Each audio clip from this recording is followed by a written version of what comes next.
This method of Gurdjieff, which he calls self-remembering, or Buddha's method, which he calls right mindfulness, or this Tantra Sutra, they lead to one thing. They lead within you to a point which is neither the known nor the knower, but a witnessing self which knows both. This witnessing self is the ultimate. You cannot go beyond it. Because now whatsoever you do will be witnessing. Beyond witnessing you cannot move. So witnessing is the ultimate substratum, the basic ground of consciousness. This sutra will reveal to you each thing is perceived through knowing.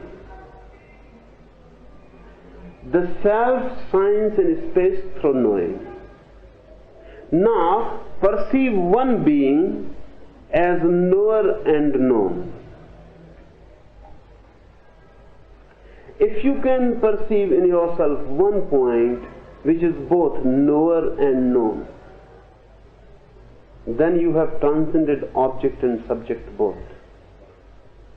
Then you have transcended the matter and mind both. Then you have transcended the outer and inner both. You have come to a point where knower and the known is one. There is no division. With the mind, division will remain. Only with the witnessing self, division disappears.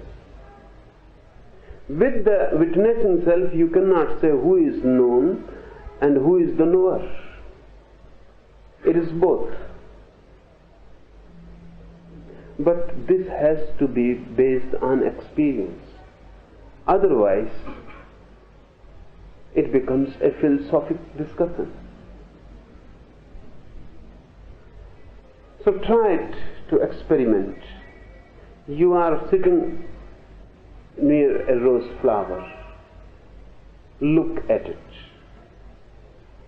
The first thing to do is be totally attentive. Give total attention to the rose, so that the whole world disappears and only the rose remains there, to the being of the rose. If the attention is total, then the world disappears, because the more attention is concentrated on the rose, everything else falls away. The world disappears, only the rose remains. The rose becomes the world. This is the first step, to concentrate on the rose.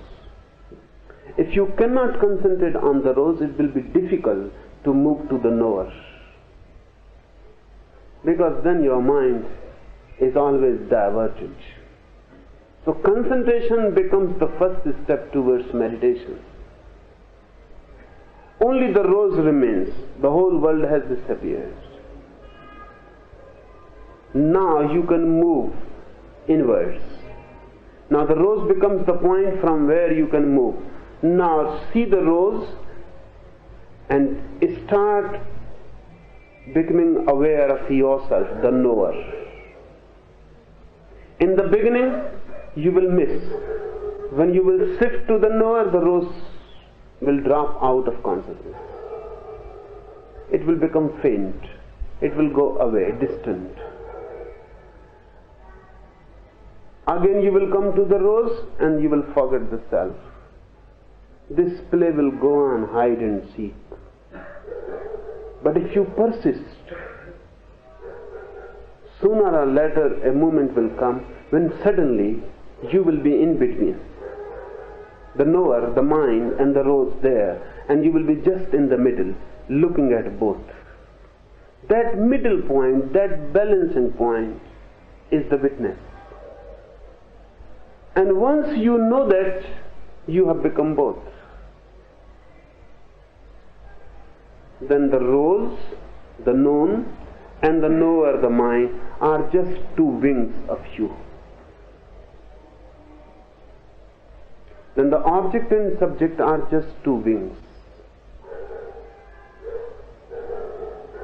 You are the center of both. They are extensions of you. Then the world and the divine are both extensions of you. You have come to the very center of being.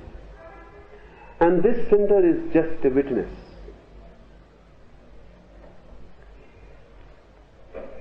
Perceive one being as knower and known. Start by concentrating on something. When the concentration has come to be total, then try to move inwards, become mindful of yourself, and then try to balance. It will take time, months, even years. It depends how intense is your effort, because it is the most subtle balancing coming between the two. But it happens. And when it happens, you have reached to the center of existence. In that center, you are rooted, grounded, silent, blissful, in ecstasy. And duality is no more. This is what Hindus have called Samadhi.